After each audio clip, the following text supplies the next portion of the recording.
सच तो बेधड़क ही होता है ना।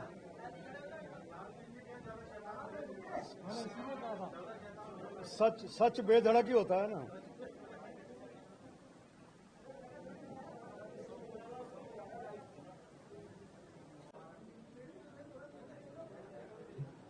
नौ तारीख को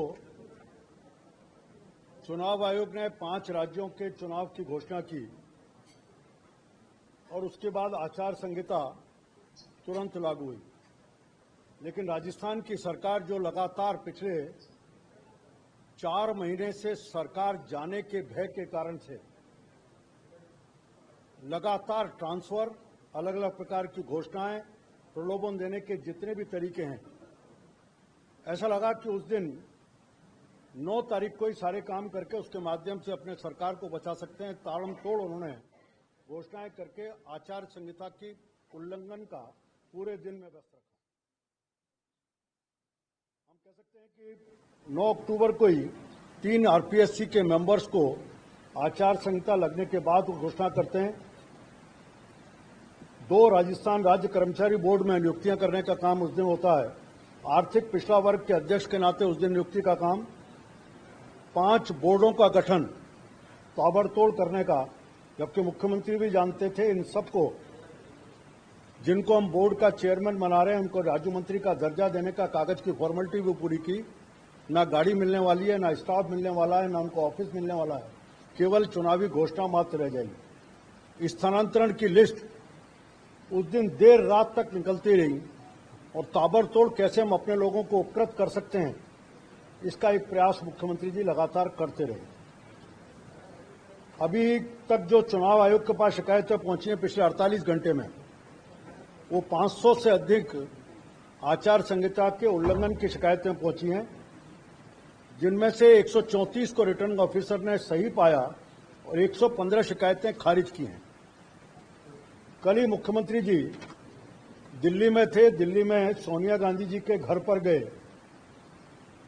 सरकारी गाड़ी में गए। सरकारी गाड़ी में जाना, इसके ऊपर मैं कोई प्रश्न चिन्ह नहीं लगा रहा, लेकिन मुख्यमंत्री के साथ उनके स्वयं के सचिव उनके साथ थे और सोनिया गांधी जी के घर पर भी थे। ये सीधा आचार संहिता का उल्लंघन है। चुनाव आयोग के जो निर्देश हैं, मंत्री अपने किसी भी राजनीतिक काम के लिए जाएगा तो उनका स्टाफ भी उनके साथ एसोसिएट नहीं कर सकता, जा नहीं सकता। उसके बाद उनके स्वयं के सचिव मुख्यमंत्री जी के जाते हैं।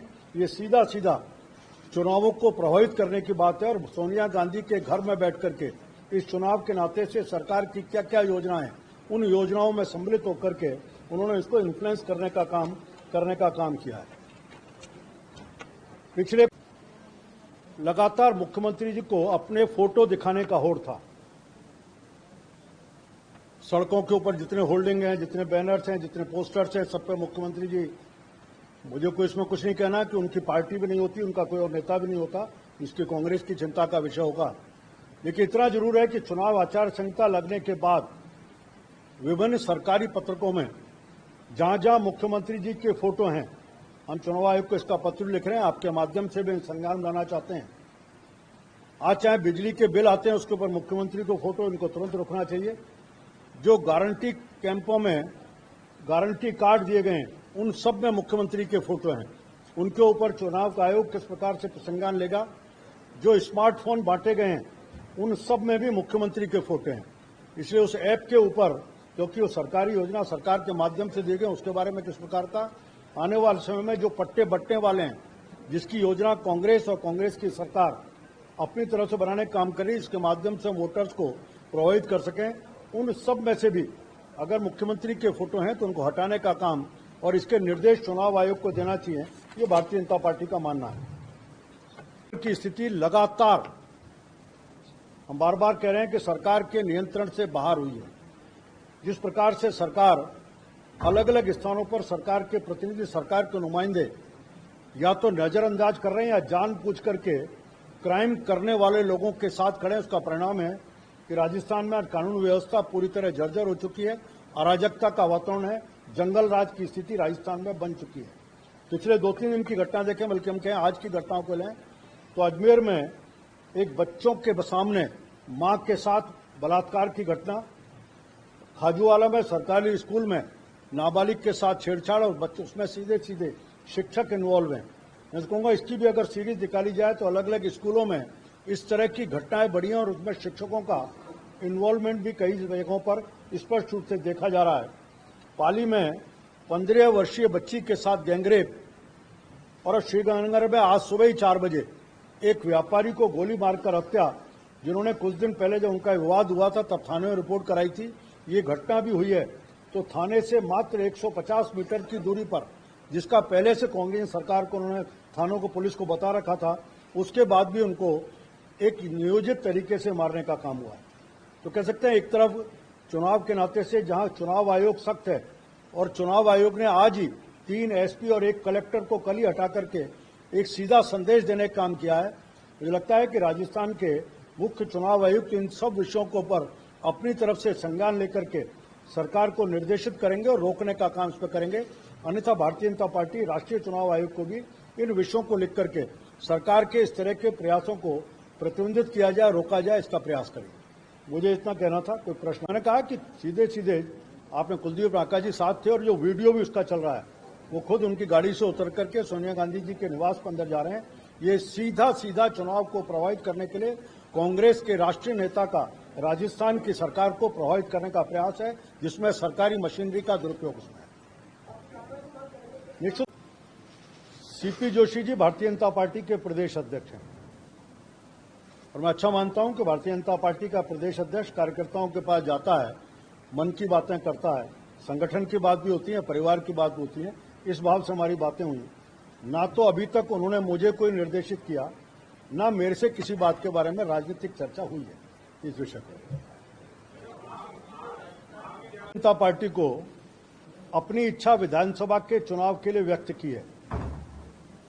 मैं पार्टी का कार्यकर्ता हूं जब से संगठन में 89 में भारतीय जनता पार्टी में आया था और उसके बाद से जो संगठन ने निर्देश दिया उस तारीख आधी रात को भी उठ जाने को कहा तो उस निर्देशों की पालना की है।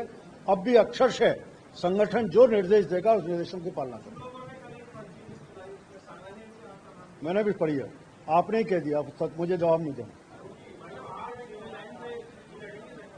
मैंने कहा मैंने अपनी इच्छा व्यक्त की है और इस बारे में निर्णय पार्टी का संसदीय बोर्ड करता है। हम सब कार्यकर्ता हैं, हम सब कार्यकर्ताओं के बारे में पार्टी का नेतृत्व तय करता है और नेतृत्व जो भी काम कहेगा उस काम को करने के लिए मैं तैयार हूं। मुझे नहीं लगता बहुत ज्यादा है, लेकिन एक दो जगह जो चुटपुट हम मानव स्वभाव में तात्कालिक प्रतिक्रिया कई बार होती है, लेकिन मौलिक रूप से सब भारतीय जनता पार्टी के कार्यकर्ता हैं और आप देखेंगे समय के साथ साथ सभी जने भारतीय जनता पार्टी के जो अधिकृत प्रत्याशी हैं उन प्रत्याशियों के लिए काम करेंगे।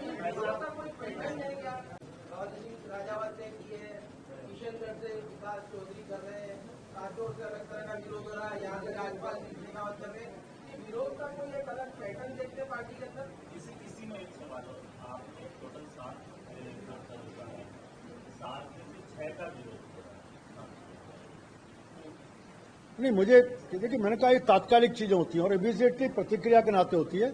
समय के साथ साथ हम सब भारतीय जनता पार्टी कार्यकर्ता हैं, जो मैंने अपने स्वयं के विषय में जो भाव व्यक्त किया है, लगभग अधिकांश कार्यकर्ताओं का वही भाव है।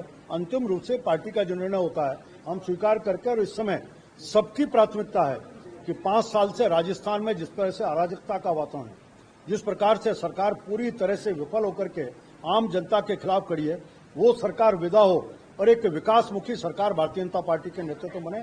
सब इस दिशा में चाहते हैं। अब 33% का आरक्षण हो गया।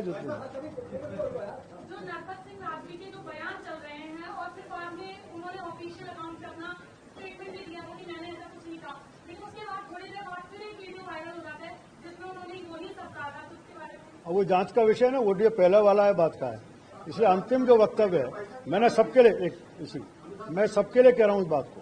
तात्कालिक प्रतिक्रिया की बात होती है, उसके बाद भी जिस समय चुनाव शुरू होगा, मेरे को विश्वास है नॉमिनेशन के समय तक, चुनाव शुरू होने तक सभी लोग पार्टी के पक्ष में खड़े होंगे, पार्टी के लिए प्रचार करेंगे।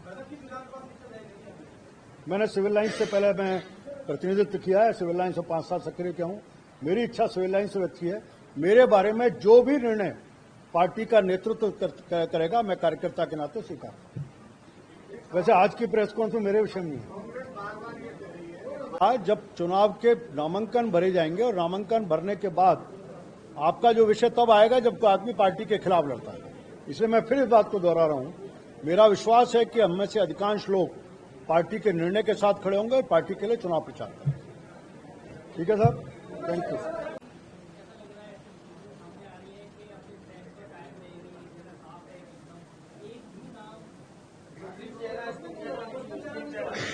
अभी भारतीय जनता पार्टी ने जातियों के आधार पर यह तय नहीं किया कि हम किस जाति को लड़ाएंगे और किसको नहीं लड़ाएंगे। हम 200 पार्टी के कार्यकर्ताओं को 200 सीटों पर लड़ाएंगे और जिसकी जीतने की संभावना है, पार्टी के प्रति निष्ठा, इन सबको देख करके प्रत्याशित करेंगे।